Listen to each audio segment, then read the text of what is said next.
38 жаштагы аял коногун монтуп өлтүрүп, сөөгүн чарбагына көмүп салган. 600дөй тажик жараны орус-казак чек арасынан өтө албай жатканы кабарланды. Жана башка жаңылыктар түрмөгү видеого лайк басып, соңку кабар каналыбызга каттала кетиңиз, анткени бул сиздин каналыңыз.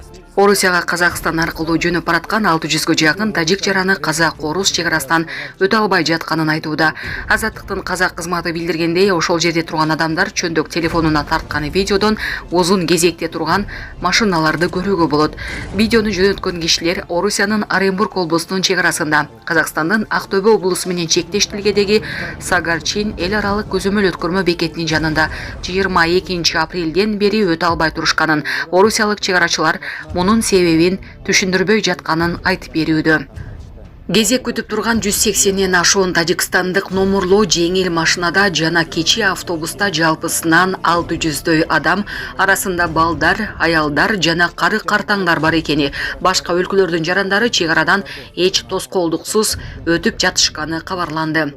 Алардын айтымында орусиялык чек арачылар ар бир жүргүнчүнү өзүнчө бөлмөгө алып кирип текшерип, Орусияга кандай максатта баратканы тууралуу суроо берип, телефонун текшерип жатышат. 14 жашка чейинки балдар жана 60тан улуу курактагыларды кезексиз өткөрүүнү убада кылышканы маалымдалды. Кезекте тургандар суткасына 10дон гана машина өткөрүлүп жатканын, өздөрү суудан жана тамак аштан кыйнала башташканын, Тажикстандын бийлигине, Орусиядагы элчиликке жардам сурап кайрылганын, бирок жооп боло электигин айтууда. Өздөрү орус бийлигинин мындай мамилесин Крокус-Ситидеги окуяга тажик жарандары шектелип кармалганына байланыштырып жатышат.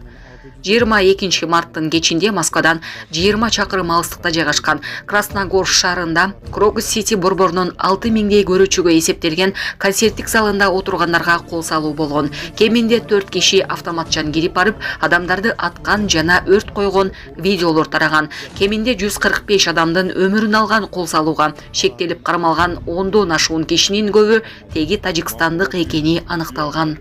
Булак Азаттык. Так, отдельно пурсидост. Шумо бары чиомаден. 38 жаштагы аял коногун монтуп өлтүрүп, сөөгүн чарбагына көмүп салган.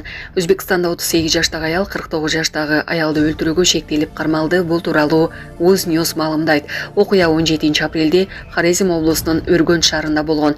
Үй ээси өзүнүн таанышын конокко чакырат, дасторкон үстүндө экөөнүн ортосунда акчанын артынан чырчыгып, аял коногун жоолук менен монтуп өлтүрөт. Андан кийин коросунда чуңкур казып, сөөгүн көмүп коет. Бирок көп өтпөй кылмыштын бети ачылып, шектүү кармалды. Булак репортер Кейжи.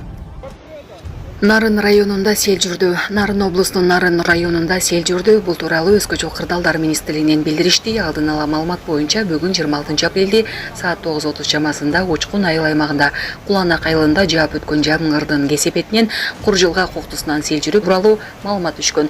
Жериндеги кырдаалды билүү үчүн саат 9:50 райондун акиминин орун басары, Өзгөчө кырдаалдар министрлигинин Нарын райондук бөлүмүнүн башчысы жана бөлүмдүн улук офицери жерине чыгып кетишти.